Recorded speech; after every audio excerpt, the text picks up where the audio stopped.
Jasmine Crockett just dropped one of the most powerful truth bombs Congress has heard all year, calling out Republican hypocrisy on education, exposing the real motive behind DC's voucher push, and even breaking down why Donald Trump has such a big problem with Washington, D.C.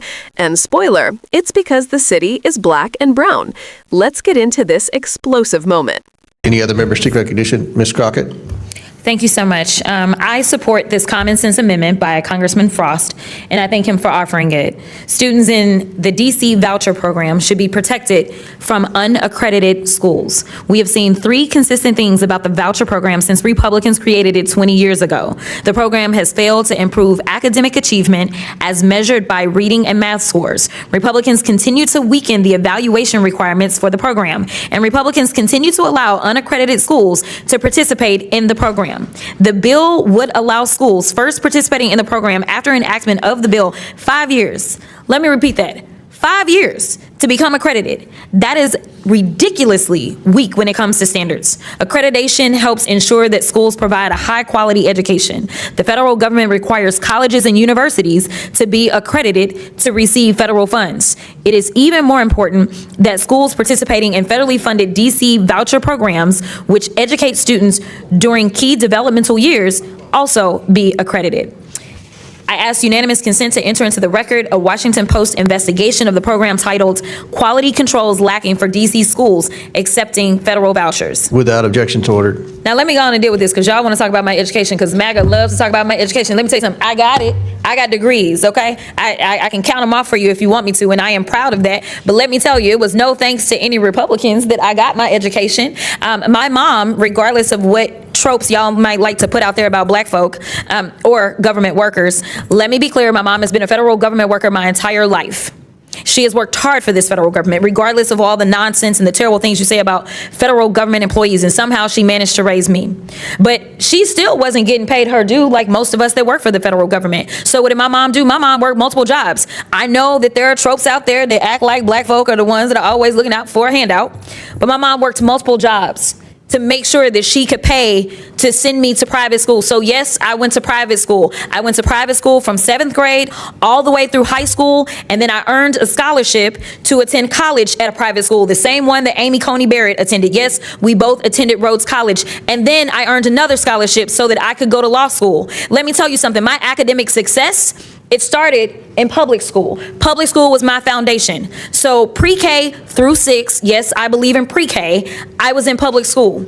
Unfortunately, it was too dangerous for me to go and matriculate through the junior high as well as the high school. In addition to the fact that when it came to the standardized tests, I typically was at the top of the standardized test in the state, and so my mom wanted to challenge me to the best of her ability.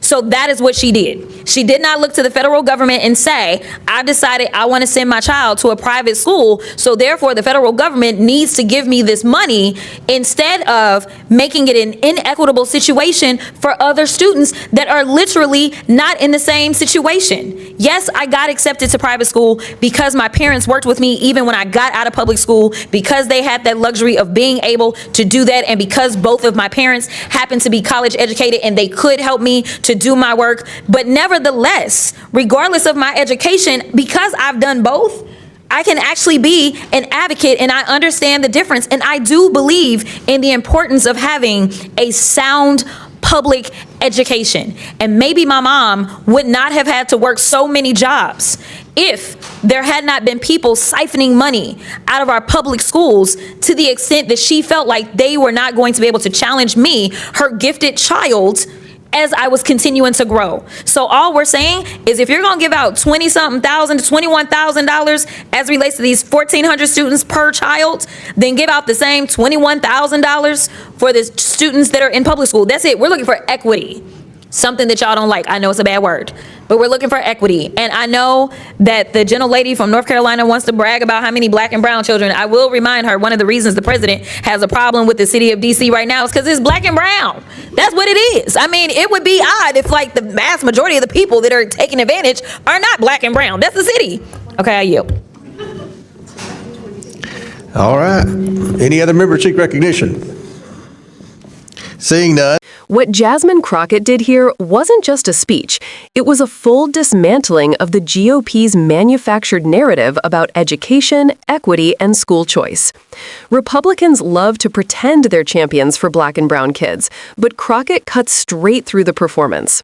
For 20 years, the D.C. voucher program has failed to improve academic outcomes, failed to protect students, and failed to meet even the most basic standards of accreditation, because Republicans designed it that way.